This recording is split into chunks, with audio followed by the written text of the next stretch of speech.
On m'a dit, est-ce que tu peux faire une vidéo sans langue de bois sur la formation professionnelle chez les adultes, le changement de métier, formation, etc., etc. Et je me suis dit, qu'est-ce que je peux dire là-dessus? Mais j'ai quand même retenu le sujet en me disant, je pense qu'il y a quand même des petites choses à dire et tout ça, tu vois.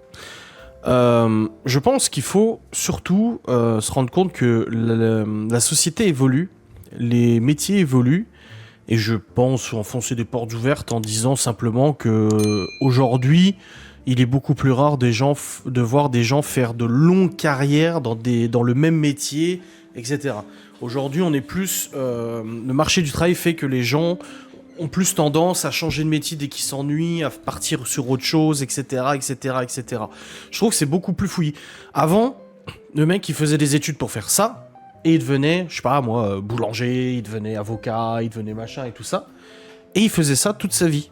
C'était son métier de sa vie. Bon, mon père, il a travaillé, bon, il a été électricien, après il a voulu être gendarme, et finalement il a tout abandonné, quand on est né et tout, il me semble, et il est parti du coup travailler à l'usine chez Peugeot Citroën, et il a fait ça toute sa vie. Mais aujourd'hui, c'est quand même vachement rare à notre âge d'entendre des jeunes qui font la même chose. On a la chance, je sais que le marché du travail est compliqué et tout ça, et que je suis très mal placé pour le dire vu que je suis à mon compte, et que en réalité j'ai pas beaucoup travaillé en tant que salarié dans ma vie, mais le marché du travail fait aujourd'hui qu'il est quand même plus accessible de changer de domaine, de changer de formation, de changer complètement de métier, etc. Pourquoi? Parce que avant, on avait l'école, les formations, et après c'était fini. Aujourd'hui, on a quand même cet avantage d'avoir des formations à disposition pour les adultes, pour des reconversions professionnelles, pour s'améliorer. Je le vois, rien qu'une chose, par exemple, je prends un exemple. Quand j'ai ouvert l'entreprise avec Laura, Chambre des métiers de l'artisanat s'occupait avec moi des papiers. Enfin, j'ai fait les papiers, c'est eux qui sont occupés de valider le dossier. Et ils m'ont comme ça envoyé en fait de multitudes de formations gratuites qui permettaient en fait de se former à la comptabilité, à la gestion, de se former à plein de choses. C'est des trucs qui sont pas obligatoires, hein, pas comme les formations hygiène et tout, les licences de débit de boisson et tout, qui sont des trucs obligatoires pour obtenir le droit d'exercer, mais des formations en fait qui sont juste gratuites et qui te permettent de te perfectionner dans certains aspects de la gestion de ton entreprise. Et ben moi je trouve qu'aujourd'hui, avec Internet, les formations en ligne, les choses et tout ça, on a quand même la possibilité de se former sur plein de choses. Alors, c'est marrant parce que je vais vous donner un exemple tout simple qui s'est produit là aujourd'hui.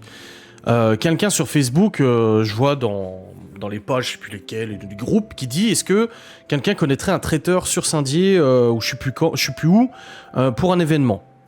Du coup, moi, plein de gens ont cité des traiteurs et tout ça, et moi, j'ai cité du coup notre entreprise. Et il y a quelqu'un qui a répondu en disant ces personnes ont dit traiteur. Et moi j'ai répondu, oui en effet, c'est bien le cas. Merci du coup de votre sollicitation. C'était quelqu'un qui avait rien à voir avec la demande. Hein. Et cette personne du coup m'a redit, non, mais je veux dire traiteur de métier. Et du coup je lui ai copié-collé le cabis de Laura, où c'est marqué, code APE, service de traiteur. Et en France, tu ne peux pas exercer le métier de traiteur sans expérience dans ce domaine. Fort heureusement, Laura a quand même plusieurs années d'expérience dans le domaine du traiteur. Préparation, traiteur, culinaire, machin et tout ça. Donc, elle peut justifier de cette expérience et l'entreprise est tout à fait... de toute façon, elle n'aurait pas été ouverte si la Chambre des métiers de l'artisanat avait mis son veto.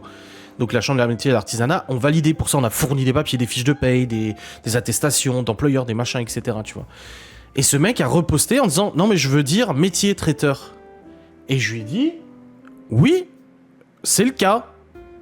Bonne journée, bonne continuation. » Tu vois, en fait... Ce mec-là, je me suis renseigné et il est, à la base, il est chef cuisinier. Il a son CAP cuisine. Le frère de Laura a son CAP cuisine aussi. Pourtant, aujourd'hui, il travaille en boucherie. Il découpe la viande et tout ça, et ça lui plaît et tout ça, tu vois. Ça n'a rien à voir avec le métier de cuisinier. Ce que je veux dire par là, c'est que il faut arrêter de qualifier des gens par leur diplôme ou qualifier des gens par les papiers qu'ils peuvent avoir ou quoi que ce soit. Parce que finalement... Enfin, moi, je le vois, j'en suis témoin et j'en ai été témoin et je le vois, en fait. Parfois, il y a des gens qui exercent un métier bien plus professionnellement et de manière bien plus correcte, sans avoir forcément un diplôme, mais juste de l'expérience professionnelle qualifiante. Donc, ça veut dire suffisamment d'expérience professionnelle pour justifier d'un équivalent de diplôme que des gens qui ont été à l'école et qui ont sorti un diplôme, tu vois. Et c'est pour ça que je trouve que les formations aujourd'hui, de nos jours, en tant qu'adultes, elles sont super importantes. je parle plus à ma sœur, mais par exemple, ma sœur, elle était en esthétique parfumerie, et elle a fait une formation pour devenir infirmière. Et je crois que vers les elle devait avoir 30 ans, je crois, quelque chose comme ça. Elle a changé totalement de voie, elle est devenue infirmière, tu vois. Et ça, du coup, bah, je trouve ça génial. Parce qu'elle a choisi sa voie, elle a changé de voie, et moi, les gens qui disent, ah, je suis en reconversion professionnelle pour faire tel et tel métier, eh ben, je trouve que c'est moins inquiétant aujourd'hui que ça l'était à l'époque. Parce qu'aujourd'hui, on a accès à plein de formations, on a accès à plein de ressources en ligne, on a accès à plein de contenus qui peuvent nous permettre justement d'apprendre un nouveau métier, de se perfectionner et tout. Il y a des gens qui vont, par exemple, être, je sais pas, à manœuvre pendant X années avec un maçon, c'est-à-dire qu'ils vont faire tout ce que le maçon lui dit de faire, du ciment, des machins, etc. Et un jour, le mec, bah, il avait pas de CAP en maçonnerie, tu vois. Ou BEP, je sais pas si c'est BEP ou CAP en maçonnerie, bref, peu importe. Et le mec, il n'a pas de diplôme. Mais un jour, il se rend compte qu'en fait, bah, il gère vachement bien parce qu'il a appris d'un très bon maître d'apprentissage, du coup. Il a appris d'un très bon patron. Et il se dit, bah voilà, mon patron, il part à la retraite, ou j'en sais rien, je vais reprendre son entreprise.